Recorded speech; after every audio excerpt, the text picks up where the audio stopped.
दोस्तों, तो आज विचार बना परिवार के साथ लक्ष्मण सिद्ध मंदिर घूमने का। तो चल पड़े हम। साथ में था कांति की बड़ी दीदी का लड़का सुबोध और हम तीनों। तो निकल पड़े।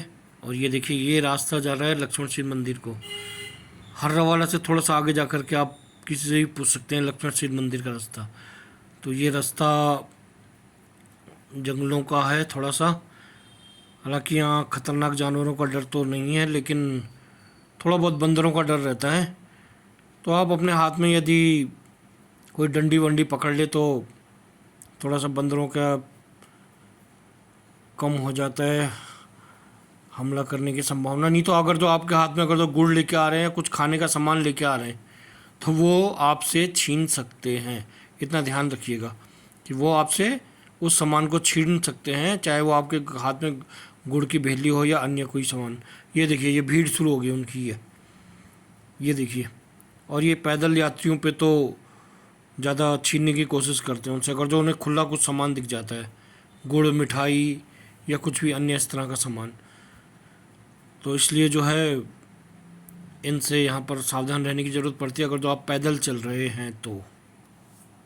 मैं और सुबोध तो स्कूटी में आ गए थे, लेकिन कांति और खुशी वो तो पीछे आ रहे थे विक्रम से। तो अभी सुबोध मुझे यहाँ छोड़ करके फिर एक चक्कर फिर जाएगा उन्हें। जहाँ से हम टर्न हुए थे अभी इसी रोड में, वहाँ पर तक वो लोग पहुँच जाएंगे विक्रम से। तो वहाँ से सुबोध उन्हें यहाँ से वापस मुझे छोड़ने के बाद उन्हें लेने आएगा। और हम करेंगे दर्शन आज लक्ष्मण सिद्ध के। देखिए, दोनों तरफ जंगल खूबसूरत और बीच में रोड कितनी सुंदर लग रही है। ऐसा लग रहा है जैसे पता नहीं, लग ही नहीं रहा है कि देहरादून होगा। वरना देहरादून का पॉल्यूशन, गलियाँ, गाड़ी मोटर, इनसे तो बड़ा दुखी हो जाता है दिमाग। और हम धीरे धीरे लक्ष्मण सिद्ध मंदिर की तरफ पहुंचते हैं। और ये देखिए कितने लोग आ रहे हैं वहाँ। और दोस्तों, आज दरअसल में बृहस्पतिवार है, तो आज यहाँ पर भीड़ नहीं रहती है। भीड़ रहती है सिर्फ इतवार को, जिस दिन यहाँ बहुत मेला टाइप का लगता है। ये देखिए, आगे हम लक्ष्मण सिद्ध मंदिर के नज़दीक। और इतवार को यहाँ बहुत ज़्यादा भीड़ रहती है और भंडारा वगैरह भी खूब रहता है यहाँ पर, और ढोल दमाव भी बजते रहते हैं, और पूजा पाठ भी यहाँ खूब होता रहता है। पूजा पाठ तो खैर रोज़ ही होता है। ये देखिए, ये लगे हैं स्टॉल जगह जगह, खाना गुड़ वगैरह प्रसाद वगैरह। ये प्रवेश द्वार है लक्ष्मण सिद्ध का। दोस्तों, ये लक्ष्मण सिद्ध के प्रवेश द्वार में हम पहुंच चुके हैं और यहीं से एंट्री होती है। और ये देखिए, ये खूबसूरत सा लक्ष्मण सिद्ध।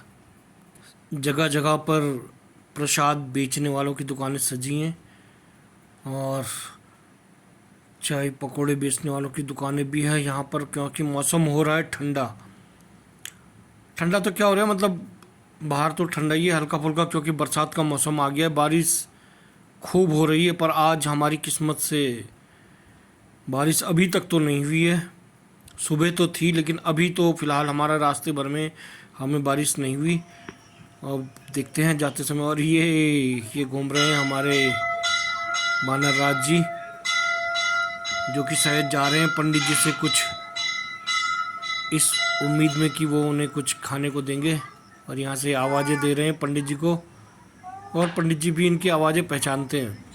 वो भी इनको कुछ ना कुछ देते रहते हैं जो भी प्रसाद में आता है।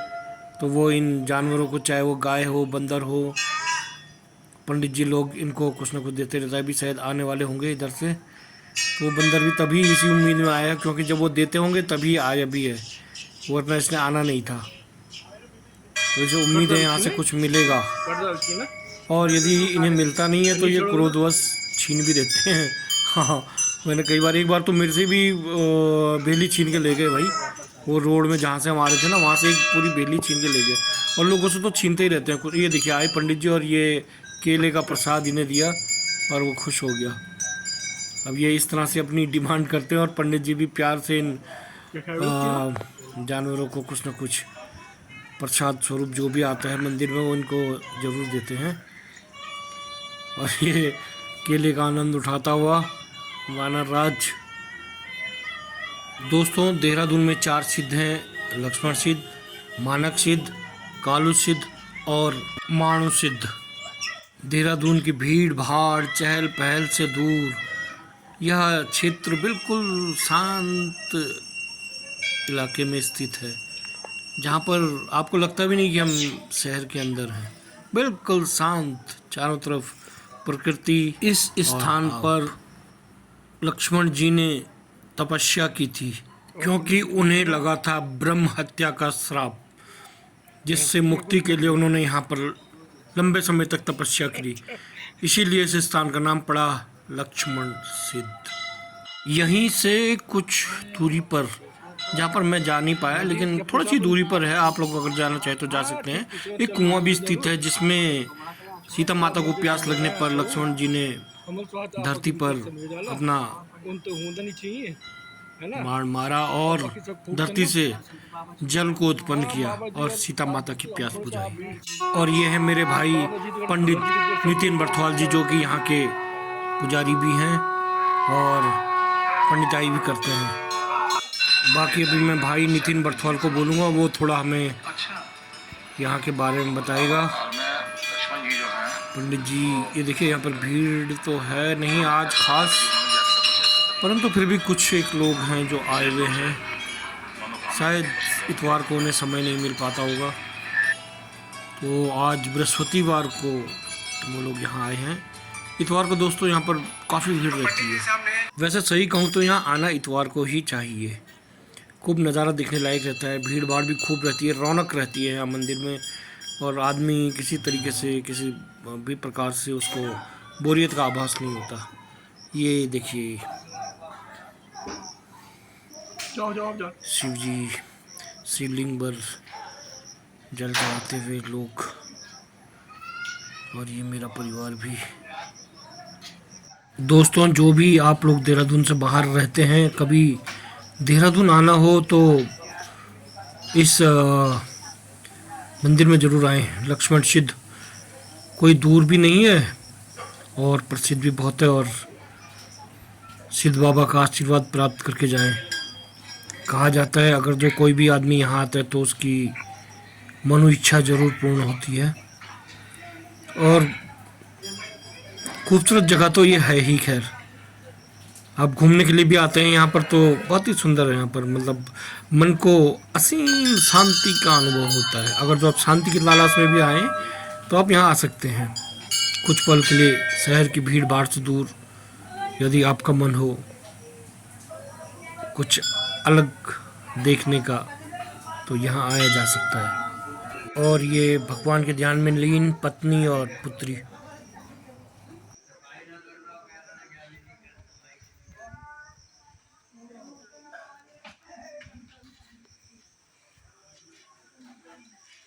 अब आप बताओ धुना कौन सा है? धुना ये सामने है, अखंड धुना। ये अखंड धुना है। हाँ, आगे चले जाऊँ, दिखा रहे। आगे से दिखा दो जरा। आओ, ये है अखंड धुना। ये अखंड धुना है, पंडित जी ले जा रहे हैं हमें, भाई साहब।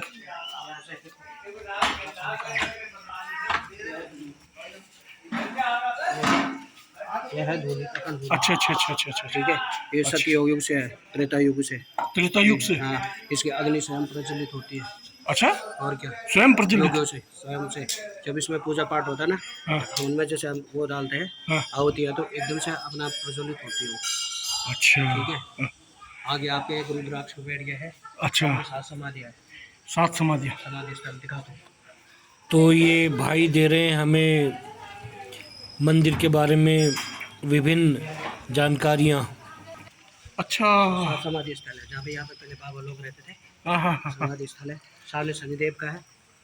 समाधि स्थल। अच्छा, ये रुद्राक्ष का पेड़ है, कौन सा वाला? ये वाला जिसका त्रिशूल लगा हुआ है, ये वाला। ये है रुद्राक्ष का पेड़। कई 100 साल पुराने रुद्राक्ष के वृक्ष।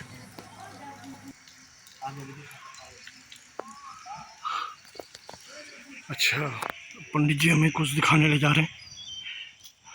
ये जो रुद्राक्ष का पेड़ है 2000 वर्ष पुराना है। क्या बात कर रहे हो? हाँ, 2000 वर्ष पुराना रुद्राक्ष। ये जो चबूतरे में है, इसमें एक मुट्ठी से लेकर 16 मुट्ठी तक पाया जाता है। अच्छा, 16 मुखी रुद्राक्ष। कितने पुराना बोलो तुमने? 2000 वर्ष पुराना।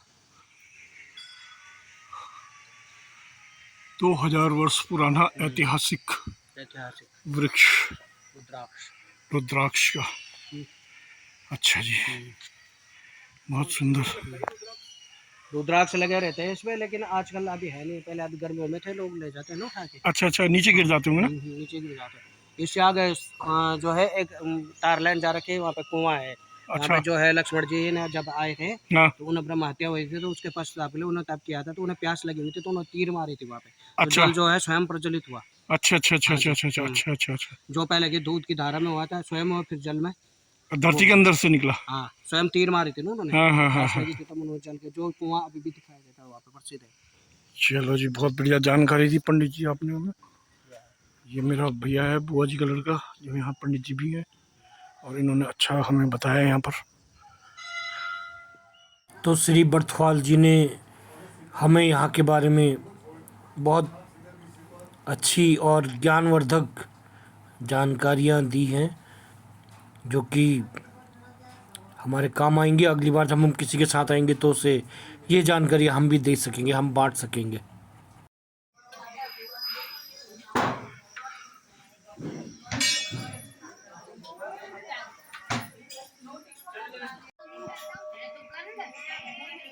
जय हो, जय हो, जय हो।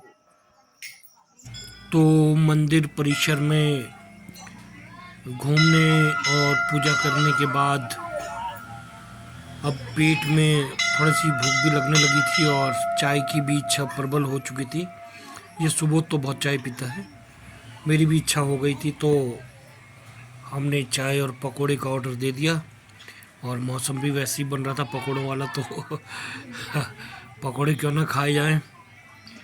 तो बर्थवाल जी की तरफ से हमें ये पकोड़े और चाय के लिए निमंत्रण दिया गया, तो हमने भी स्वीकार किया। और अब हमारे मंदिर के दर्शन हो चुके थे और चाय पकोड़े से थोड़ा पेट पूजा भी हो ही गई थी, तो अब विचार था शीघ्र घर पहुंचने का, क्योंकि बरसात का मौसम है, कभी भी बारिश हो सकती है, मौसम कभी भी बिगड़ सकता है। तो फिर हम चल पड़े अपने अपने निवास स्थान की ओर। बर्थवाल जी भी हमारे साथ चल पड़े, चलो पर जरा बंदरों से बच के रहना। और ये बैग अपना, इस उम्मीद में कि फिर जब भी अवसर मिलेगा पुनः फिर बाबा के दर्शन करने हेतु आएंगे, और अवश्य आएंगे। तो यही इसी आस में हम वापस चले, क्योंकि मौसम फिर कुछ गड़बड़ करने लगा था, बूंदें पड़ने लगी थी हल्की फुल्की। खामोखा भीग रहे, बारिश आ रही है। तो चलते हैं दोस्तों, दे दो, मैं तो कह रहा हूँ। और जाते आते एक बार पुनः आप रुक जाओ पंडित जी, कहाँ भाग रहे हो अकेले अकेले। सिद्ध बाबा की जय। भगवान सिद्ध बाबा आप सबका भला करें। वीडियो अच्छा लगे तो सब्सक्राइब भी कर दें मित्रों।